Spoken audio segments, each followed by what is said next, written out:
இன்றைக்கி நம்ம வீடியோவில் வெறும் 10 நிமிஷத்தில் பண்ணுற மாதிரியான ஒரு சூப்பரான ஹெல்த்தியான பிரேக்ஃபாஸ்ட் ஸ்நாக் ரெசிபி தான். குழந்தைங்களுக்கு ரொம்பவே பிடிச்ச மாதிரியான இந்த வெஜிடபிள் பேன்கேக் இப்போ எப்படி செய்கிறதுன்னு பார்க்கலாம். இந்த பேன்கேக்கு நான் துருவின கேரட், உருளைக்கிழங்கு, முட்டைக்கோஸ் எடுத்திருக்கேன். நீங்கள் குடமிளகாய், உங்களுக்கு விருப்பமான காய் கூட நீங்கள் சேர்த்து பேன்கேக் செய்யலாம். இப்போ ஒரு கடாயில் கொஞ்சமாக எண்ணெய் சேர்த்துக்கலாம். எண்ணெய் சூடானதும் நல்லா தின்னாக கட் பண்ணி வச்சுருக்கக்கூடிய பெரிய வெங்காயம் கொஞ்சமாக சேர்த்துட்டு நல்லா எண்ணெயில் வதங்கினதுக்கப்புறமா நம்ம துருவி வச்சுருக்கக்கூடிய உருளைக்கிழங்கு, முட்டைக்கோஸ் 3யும் சேர்த்துட்டு எண்ணெயில் கொஞ்சம் வதக்கணும். நம்ம ஆல்ரெடி மெல்லிசாக தான் துருவி வச்சுருக்கோம். நம்ம கேரட்லாம் துருவினாலே போதும். இந்த அளவுக்கு மெல்லிசாக இருக்கும்போது தான் நம்மளுக்கு எண்ணெயில் சீக்கிரமாக வதங்கும். குழந்தைங்களுக்குலாம் இந்த மாதிரி பேன்கேக் செய்கிறதுக்கு லைட்டாக அந்த மாதிரி எண்ணெயில் வதக்கிட்டு செய்கிறப்போ அவங்களுக்கு சாப்பிட்றதுக்கு ஈஸியாக இருக்கும். நம்ம சேர்த்த அந்த காய்கறிகளுமே நல்ல ஈஸியாக வெந்து வரும். எண்ணெயில் வதக்கினதுக்கப்புறமா இதுக்கு தேவையான மசாலா சேர்த்துக்கலாம். கொஞ்சமாக மிளகாய்த்தூளும் கொஞ்சமாக மிளகுத்தூளும் தேவையான அளவு உப்பு சேர்த்துக்கலாம். இப்போ நம்ம சேர்த்த அந்த மசாலாலாம் காயோட மிக்ஸ் ஆகிற மாதிரி எண்ணெயிலேயே எல்லாத்தையும் கலந்து விடணும். கொஞ்சம் எண்ணெயிலேயே இந்த அளவுக்கு நல்ல மிதமான தீயில வச்சு கலந்து விடும்போது அந்த மசாலாலாம் நம்மளோட காயில் சேர்ந்து நம்ம பேன்கேக் சாப்பிட்றப்போ ரொம்ப டேஸ்ட்டாக இருக்கும். இந்த அளவுக்கு நல்லா கலந்ததும் நம்மளுக்கு எண்ணெயிலேயே கொஞ்சம் காயெல்லாம் வதங்கிடும்.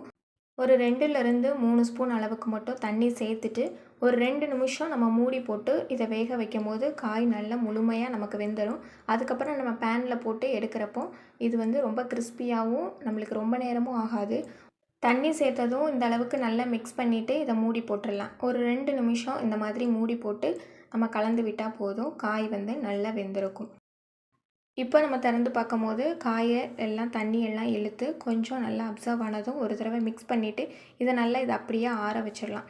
இந்த காயெல்லாம் கொஞ்சம் ஆறுனதுக்கப்புறமா நம்ம இதை பவுலில் சேர்த்துட்டு மாவெல்லாம் சேர்த்து நம்ம பேன்கேக் ரெடி பண்ணிடலாம்.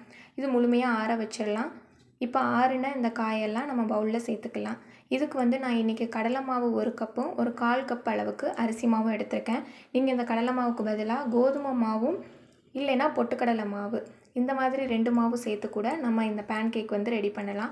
கோதுமை மாவு சேர்க்கும் போது அது கொஞ்சம் கோதுமை மாவோட ஃப்ளேவர் இருக்கும். இந்த மாதிரி கடலை மாவும் இல்லை அரிசி மாவும் சேர்த்துட்டு கூட பண்ணலாம். கிறிஸ்பிக்காக தான் நம்ம அரிசி மாவு சேர்த்துருக்கோம். இல்லைன்னா நீங்கள் கார்ன்ஃப்ளவர் மாவும் கோதுமை மாவு மட்டும் கூட சேர்த்துக்கலாம். உங்களோட விருப்பம் தான். எந்த மாவு சேர்த்து பண்ணாலும் இது ரொம்பவே சூப்பராக இருக்கும். இப்போது தண்ணி எதுவும் சேர்க்காமல் நம்ம காயோட தண்ணியை வச்சே ஃபஸ்ட்டு மாவெல்லாம் மிக்ஸ் பண்ணிவிட்டு அப்புறம் தேவைப்படுற அளவுக்கு கொஞ்சம் கொஞ்சமாக தண்ணி சேர்த்துட்டு நம்ம அந்த மாவு ரெடி பண்ணணும். ரொம்ப தண்ணியாயிடக்கூடாது.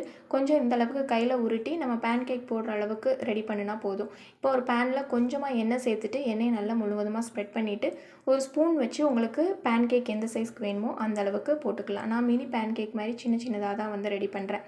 இப்போ இது 2 நிமிஷம் திருப்பாமல் விட்டுட்டு இன்னொரு பக்கம் திருப்பும் போது நம்மளுக்கு சீக்கிரமாக வெந்துடும். ஏற்கனவே வெந்த காய் தான், அதனால் ரொம்ப நேரம் இதை வேக வைக்கணும்னு அவசியம் இல்லை. 1 நிமிஷம் இந்த மாதிரி வச்சு திருப்பி எடுக்கும்போது நல்லா கிறிஸ்பியாக ரெடி ஆயிடும். இது ஒரு சூப்பரான ஹெல்த்தியான ஒரு பிரேக்ஃபாஸ்ட் கூட. இதில் சேர்க்கக்கூடிய காயும் உங்களுக்கு விருப்பமான காயெல்லாம் சேர்த்து கூட ரெடி பண்ணலாம். ரொம்பவே சூப்பராக கிறிஸ்பியாக வெறும் 10 நிமிஷத்தில் ரெடி ஆயிடும். இதுக்கு சாஸ் வச்சு சாப்பிட்டாலும் சரி, வெறுமனே இதை ஸ்நாக்காக சாப்பிடும் போதுமே ரொம்ப சூப்பராக இருக்கும். நீங்களும் ஒரு தடவை இந்த பேன்கேக் ரெசிபி ட்ரை பண்ணி பாருங்கள். வீடியோ பிடிச்சிருந்தா ஒரு லைக் பண்ணுங்கள்.